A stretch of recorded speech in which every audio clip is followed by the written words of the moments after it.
Hi. So, welcome to Talk Connected podcast. I'm Virginia Murray. I am a licensed professional counselor. What is Talk Connected, right? So, if you missed our first episode where we talked about the journey of forgiveness, Talk Connected is a podcast where we hope to educate, inspire, and honestly just talk about real life situations that real life people go through.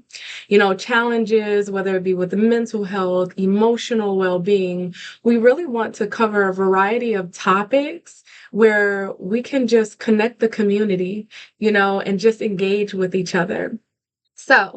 Again, my name is Virginia Murray. I'm a licensed professional counselor. And as I mentioned, last episode, we talked about the journey of forgiveness, right? We talked about four different key steps to the journey of forgiveness or unforgiveness. And those steps were number one, to identify, number two, to understand, number three, to create a plan, and number four, to execute that plan. And we talked about how to, break down all of those steps and to do that.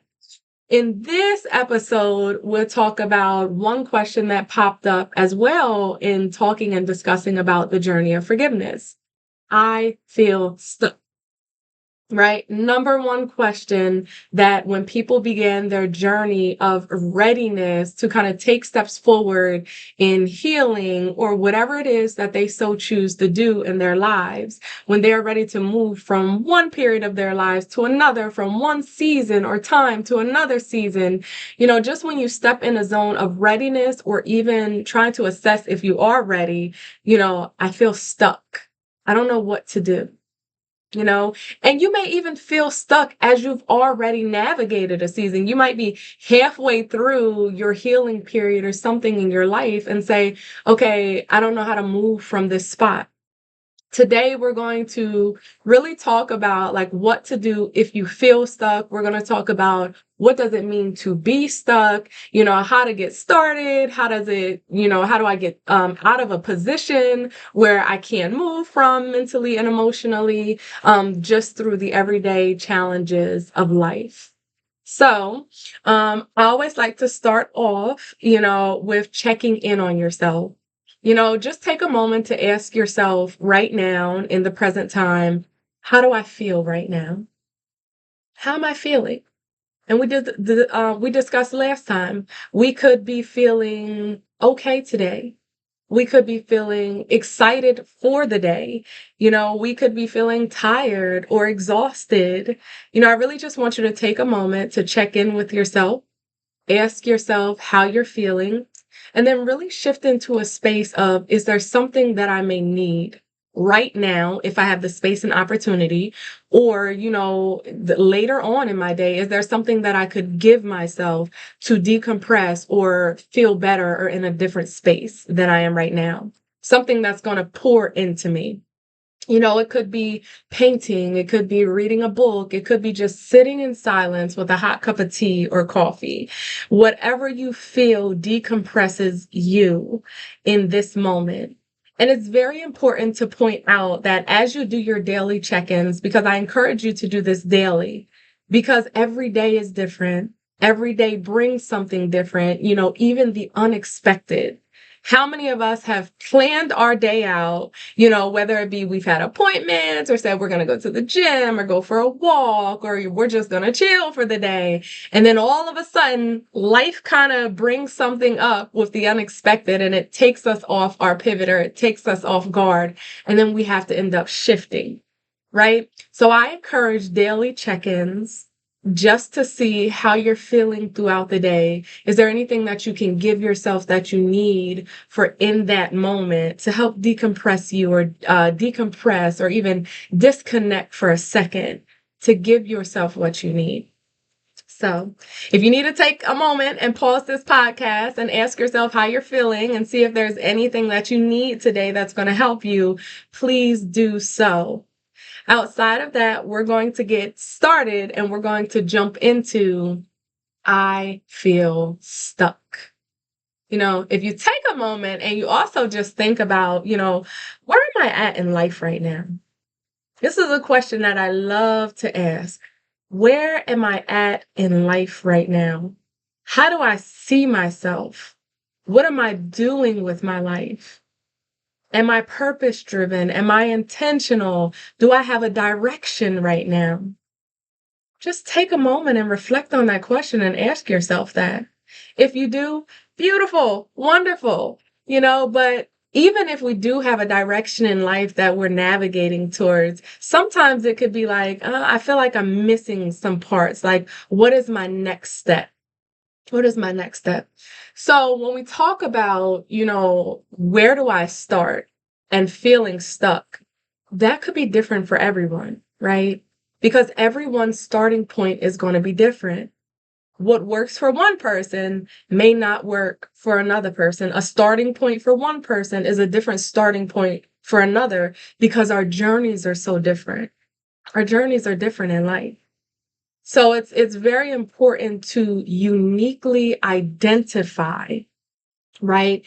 And uniquely create a space in your starting point. And then from choosing the starting point, then you're going to say, okay, these are my next steps. What a lot of people do, right, is they think that they have to have the whole vision mapped out before they get started with something. Now, not everybody. Some people are a go with the flow type of people, and we're just gonna, take the steps and do it as we can. Now, it works sometimes, but we're gonna dig into that notion of going with the flow a little bit more later on in the podcast.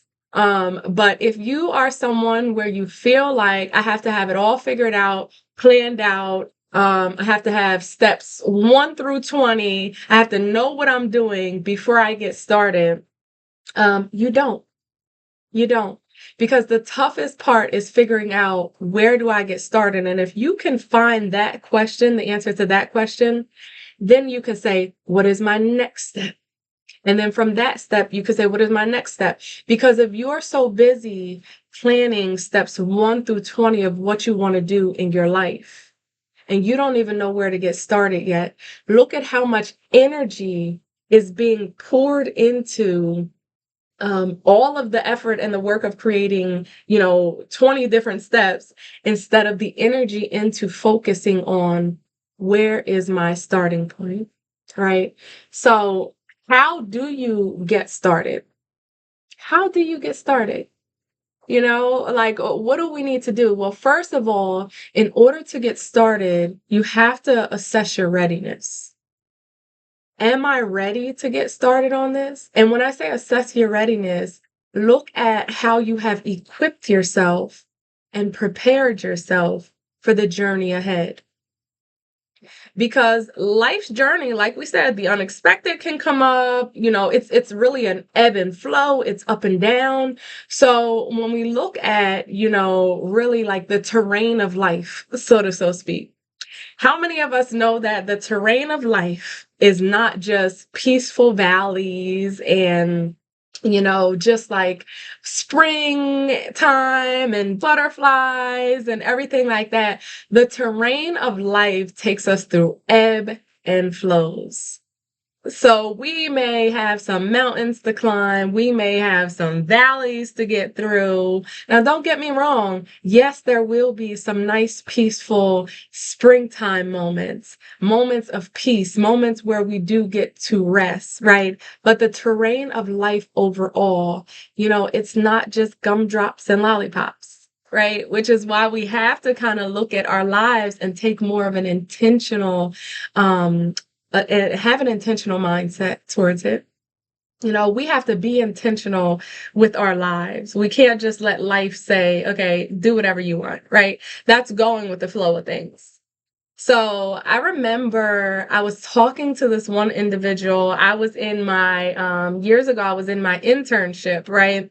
And I was new into the field and I had a mentor.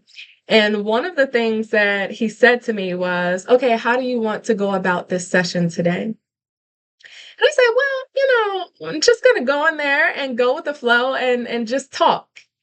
And he looked at me and he said, okay, so, I spend a lot of time on the water and in the ocean because I do wind sailing. And he said, if I take my wind sail and I just put it in the ocean and I just go with the flow of things, the ocean's going to take me wherever the ocean wants to take me. And from that, I kind of like took that and I really expanded on it. And I said, okay, how would I apply that to myself? If I got in a boat and I sailed away in the ocean and I said, I'm just going to go with the flow of the waves, how many of us know that we'll be cast away at sea somewhere? We'll end up in the middle of the ocean, we'll end up stranded. And of course, this is an analogy, right? But realistically, we just can't let the waves of life take us wherever they want to take us. That's what I mean when I talk about being intentional. Because if I get in that boat of life, I need to have some sort of direction. I need to have a destination, whether that be me picking up a compass or having a map or some kind of guide. I need to have a direction in life so that I reach the destinations intentionally to where I want to get to.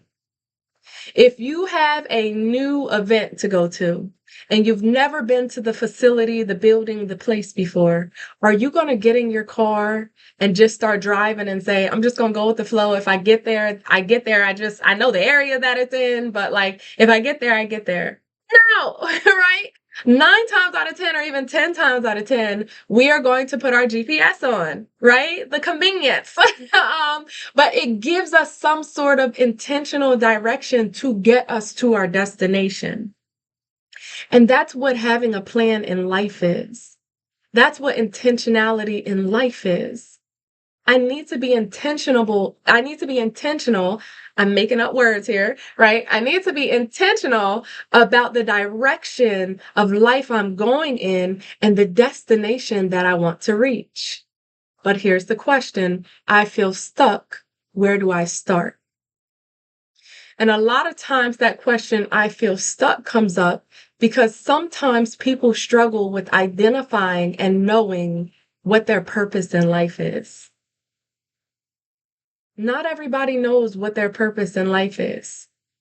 They've just been going through struggles or challenges or even good moments of life, and they've just been living, you know? But when you stop and you ask yourself or someone else, like, hey, like, what is my purpose? What do you feel like your purpose is in life? A lot of people, they tend to answer, I'm not too sure. I think I'm still trying to figure it out. And when you hear I'm still trying to figure it out, it's that phrase, I think I feel a little stuck. Where do I go? And that takes us back to readiness.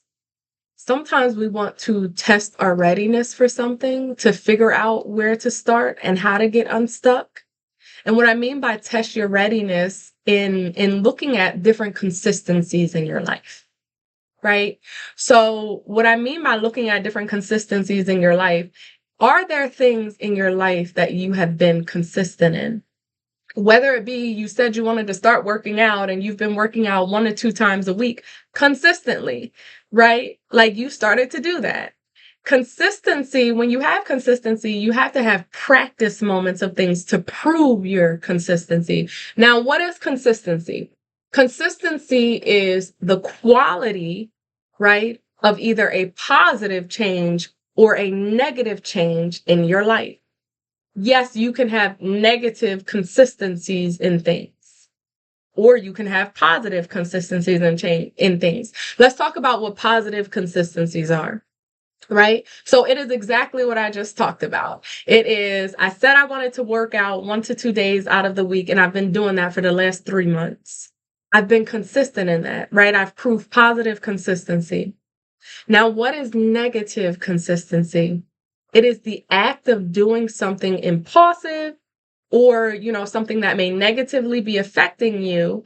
Whether, a lot of people say toxic behaviors, or something that does not benefit my life with intentionality. Now, what can some of those things be, right? It could be something as small as that has a big impact of someone saying, I want to start getting rest, but I'm up watching my show until 3 o'clock in the morning every night, and then I'm not getting sleep and I'm sleeping in and I'm showing up late to work because I'm not getting the rest that I need. This is a consistency that is negative, something that is a behavior that you're consistently doing that has a negative impact on your life. Right? So we want to test our readiness by having positive consistencies in life. I set a skincare routine for myself. I want to, make sure I'm consistent in that. Now, once I kind of prove consistency in these things, I know that I'll be ready to start the journey of therapy, start the journey of healing. Going back to last week's episode, right? Start the journey of forgiveness with someone because I've proved to myself that I have the self-discipline to consistently do what I need to do to have a successful result. How many of us cook or bake, right? If you cook or you bake, or even if you don't and you want to try, right? If you're new to the cooking or baking field and you're just like, I want to try a recipe, I'm tired of eating out every night. When you cook or you bake, there is a certain consistency of your sauces or your foods that you want to have that lets you know that you've had a successful recipe, right? So if you are baking cake, right, and you are putting in all your ingredients and you're whipping it up, you're chefing it up in the kitchen, and all of a sudden it's lumpy or it's watery and it's not supposed to be that consistent. And if you put that lumpy cake batter or that watery cake batter in the oven and you bake it, it's not going to turn out the way that you need it to. It's not going to be light and fluffy and airy and delicious. It's going to be a lumpy batter or a watery batter that is not the right consistency that you need it to be successful. Right? Here's another one of my analogies.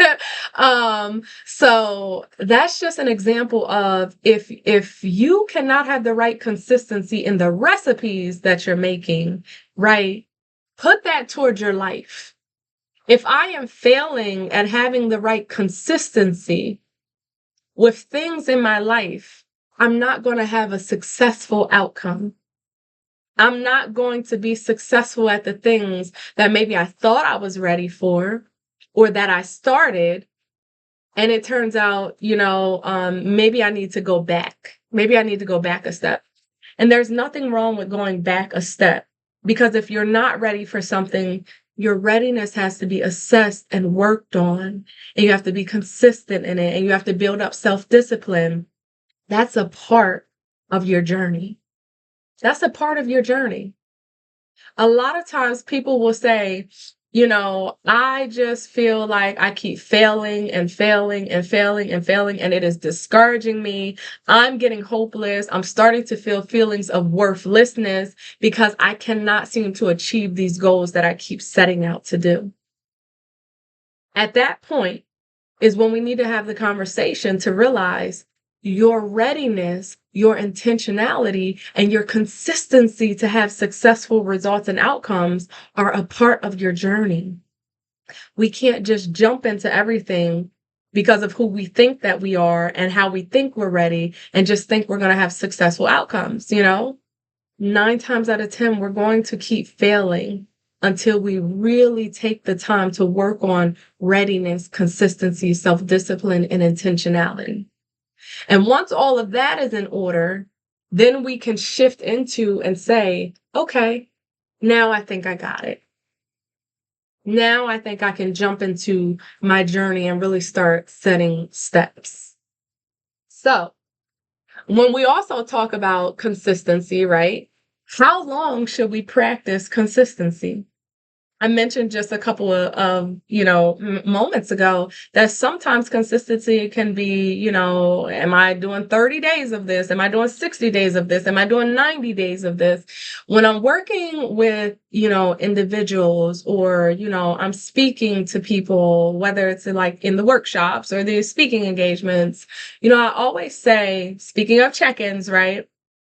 We have to check in with ourselves. So if we set a routine or a goal and we say, this is what I'm going to practice consistency in to see if it's going to benefit my life. After 30 days, I want you to check in with yourself and assess it. So if I said that I'm going to go for a walk 1 to 2 days a week for the next 30 days, in the 30 days, how successful was I? 1 week that I do it 1 time, 1 week that I do it 0 times, 1 week that I do it 2 or 3 times. Where's my consistency with the 1 to 2 times a week that I said I wanted to do? Then you look at your successes, you look at your failures, and you say, okay, for the second set of 30 days, how can I, from my trial and error, my first 30 days, how can I tweak it so that I can set myself up for increased success? What can I do differently to make sure I'm hitting 1 to 2 times a week? At the end of that second set of 30 days, right, which is 60 days altogether, you could do it again for another 30 days. So each step along the way, as you're checking in with yourself, 30 days, 60 days, 90 days, you want to kind of work and move through trial and error of like, how am I being consistent? Where are my successes at? Where are my failures at? And can I, at the end of 90 days, kind of look at myself and say, you did that. You did that. So I like to tell people, depending on who you are, depending on what your goal is, depending on where your starting point is, it can take between 30 and 90 days to really become consistent at something so that you can start the journey that you want to start. But please remember, in your consistency with that 30 to 90 days, it is a part of your journey. It is a part of your journey because remember, we are equipping and preparing ourselves and giving ourselves the necessary tools that we need in order to start the journey. And when we talked about the journey of forgiveness in our last episode, we spoke about an architect having a vision that starts in the mind. And then taking that seed and that vision that starts in the mind and putting it out on a blueprint where you can visually see it and other people can visually see it. And then from the blueprint, you say, okay, in order to achieve this, I need a certain set of tools and a certain set of people that qualify to start building this structure. And then once you equip yourself with the team and the tools and the skills that you need, then you begin to build the structure, right? And we talked about starting with the foundation and building up and having a solid, stable foundation so that whatever is built upon it can be successful, right? So when we talk about our starting point, we want to make sure that our starting point includes a readiness, a preparing, and equipping. Do I have a team of support around me, whether that be a counselor, a therapist, family, friends that have the capacity to be my support system? Do I have the tools necessary? Have I practiced consistency? Am I a consistent and self-disciplined person to be able to continue to take steps in my journey to start building that foundation that I need? So remember, readiness and figuring out where to start is a part of your journey. It's a part of your journey, right? And that's what being intentional is, and that's what being purpose-driven is. A big part of where do I start, right, or feeling stuck is also your mindset. Your mindset. A lot of times, sometimes our mindset may be scattered. Sometimes our mindset may be divided. Sometimes we may have a lot on our mind, and sometimes we don't have the capacity to just jump into something and really start exploring where my purpose is, what my purpose is, where I'm supposed to start. So one of the first things that you also need to do outside of assessing readiness and building consistency and intentionality is you have to make sure you have the capacity and the mindset to start whatever journey it is that you want to start. This is one thing that I love to share with people. Sometimes when we have a thought in our mind, right? It starts as a thought in our mind, just a seed planted. It seeps down to our hearts and we start to believe it. And then it comes out of our mouths, right? And this could be something positive or it could be negative. And whether it's positive or negative, it has the power to affect us and how we start acting and carrying ourselves and behaving, right? Let's give an example. Anxiety and anxious thought. So hypothetically, if you have someone that, experiences negative self-talk and they say to themselves, oh, you can't do that. You can't do that, right? That may be an anxious thought out of fear because fear is influencing them. So they say, oh, I can't do that. I can't do that. That fearful, anxious thought starts in your mind. I can't do that. I can't do that. And if anyone is familiar with anxiety, right, they are thought patterns that can concur and keep spiraling around and just take you down these rabbit holes, right? But it starts with one anxious thought and one irrational thought that gets into your mindset. So if you have this recurring thought of, I can't do that out of fear and the influence of fear in your life, that thought begins to seep down to your heart and you actually start to believe it. I can't do that. I can't do that. So before, when it was in the mind, right, your mind may have been battling with it, knowing who you are and knowing that you have the potential and ability to accomplish something versus, I don't know if I can do that now because I'm fearful or I'm scared of something. So that thought begins to seep down into your heart, right? And after so many times of hearing it and battling with it in your mind, maybe you start believing it just a little bit. And now I believe that I can't do something. It's not just a thought in my mind that I'm battling with. Now I've said it so many times. It's been an anxious, recurring thought so many times. Now I'm believing it and it's in my heart. And when things get inside of our hearts and we start believing it, we start speaking it out. When a thought comes, we don't just start speaking it out. Like there's just we actually have to start to believe that thought. It has to be planted somewhere. That seed in our mind plants itself in our heart. We believe it. And then what we believe, we start speaking out of our mouths. And when we start speaking something out of our mouths over and over and over again, we start to take on the identity of what we believe and what we speak out of our mouths. So now I'm an anxious person. Now I'm hopeless in myself. Now I feel worthless because I keep having these beliefs and these thoughts that I can't do something, right? And now when I speak it out and I start acting in it, now I'm not going to take the steps to do that one thing that I knew at first that I could accomplish. But the influence of fear came in and fear planted a thought. And the thought seeped down to my heart and it got planted and I believed it and I started speaking it out of my mouth. And then when I started speaking it out of my mouth, I took on the identity and I started to actually behave and act in those ways. So I've limited myself and now I'm not going to go do that thing or even start that thing that I wanted to do. Now I am stuck. I'm stuck now. Right? And when we get stuck, we begin to pour energy into things that are outside of our control. One saying that I say to people, right, and this is an original thought. One saying that I love to, say to people is pouring energy into things that are outside of our control is wasted energy. Pouring energy into things that is inside of our control is effective energy. I'll say that one more time, right?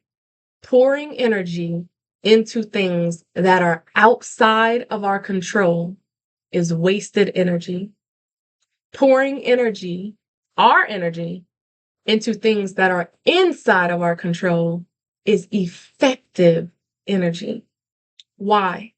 Because when we start to pour things, into aspects or, people, places, whatever, ideas that are outside of our control, we don't have any, the word control over what happens. So hypothetically, if we're having thoughts of anxiety and we're pouring all this energy into those anxious, irrational thoughts, I don't have any energy to pour into helping myself or healing myself or controlling how that anxiety is affecting me. But if I take my energy and I pour it into myself and the things that I can control, such as how anxiety affects me, how I act or manage anxious symptoms or anxious thoughts or anxious beliefs that I have, when I pour my energy into what I can control, it is effective. Why is it effective? Because that's where positive change happens. So when I have that thought in my mind, we don't have any control sometimes over the thoughts that pop up in our minds. Sometimes thoughts are just thoughts that pop up in our minds, right? We don't have any control over how something makes us feel. We can look at a commercial and all of a sudden we feel sad, right? We don't have any control sometimes over thoughts or feelings that pop up with inside of us or our mind, but we have control over how we manage those thoughts and how we manage those feelings once they arise. So that thought that popped up in my mind, I may not have had control over something planting in my mind saying, you can't do that thing. But I do have control to challenge that thought and say, well, why is this a thought in my mind? Why is this thought saying that I can't do this thing? And mind you, your thoughts, you have to separate your thoughts from who you are, right? Which is why I say, why did that thought pop up? Not why did I tell myself? Separate the thought from you, right? Because that thought is trying to connect itself to you and get in your heart, speak it out your mouth, and have you take on the identity of that thought or that role, right? So that thought, why is that thought telling me that I can't do that thing that I want to do? And then you have to challenge that thought. And you have to say, well, I can do that thing, but there are aspects and barriers in my way, such as the influence of fear that is trying to limit me. How can I overcome fear? Because I know that I can do that thing. I just need to figure out how to overcome fear, and I need to work and move in a different way, right? Stop that thought right where it is in the mind.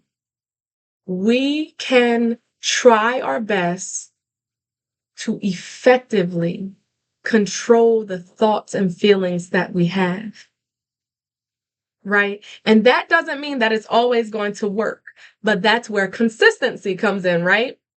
Because initially, we may be trying our best, but that thought just keeps getting in, keeps getting in, keeps getting in. But after that period of consistency and self-discipline and challenging those thoughts, right, we can begin to more effectively, because we're pouring our energy into things that we can control to be effective, we can effectively shift the mindset out of that negative space and into more of a positive space. We have to challenge negative thoughts because negative thoughts want to attach to us. They want to attach to us.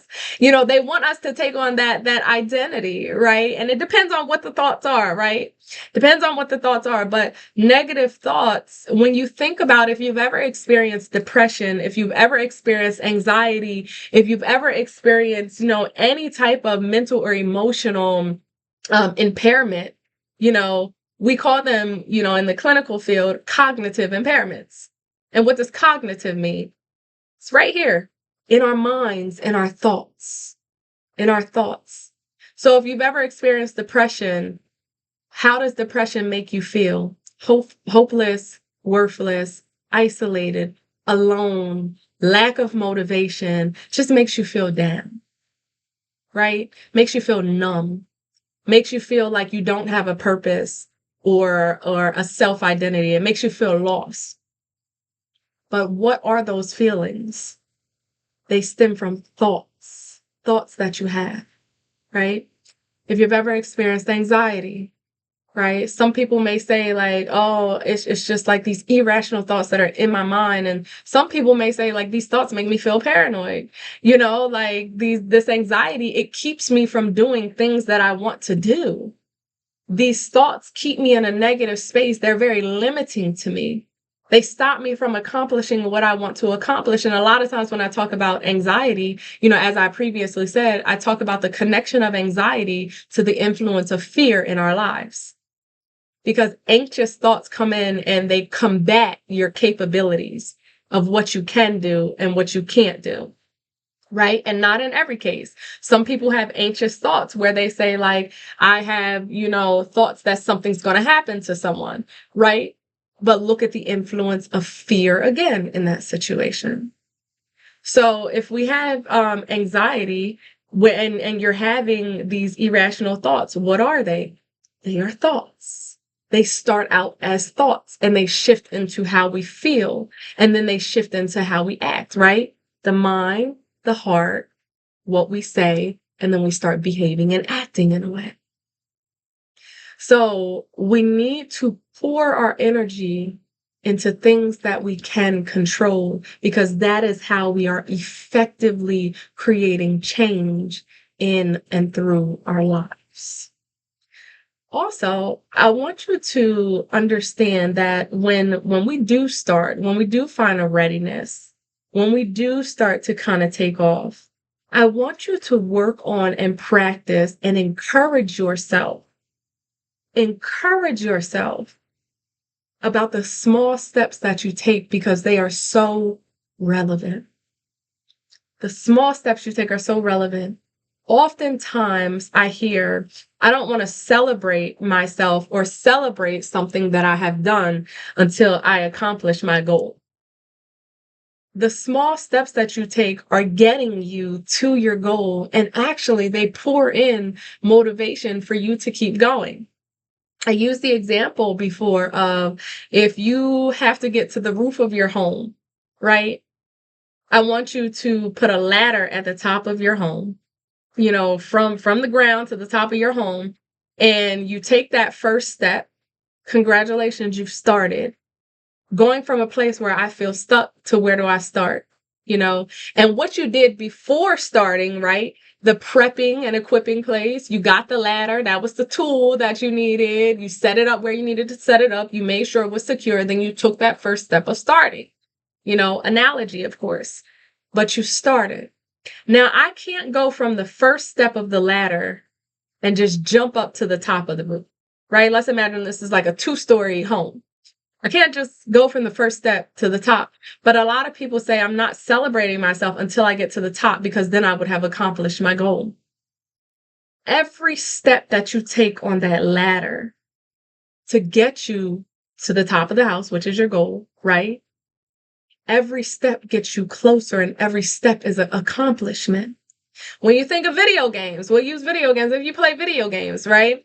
Every level that you accomplish, they have the little music, da, da, da, da, or something, something to celebrate, like you made it past that level. Or, they have the little intermissions or the story modes, like that show you made it past that level, and I'm pretty sure when you beat the level, especially if it's a horror level and you've been on it for a while, and all of a sudden you beat it, it's like a sense of relief, like, okay, now before I start this next level, like, let me decompress.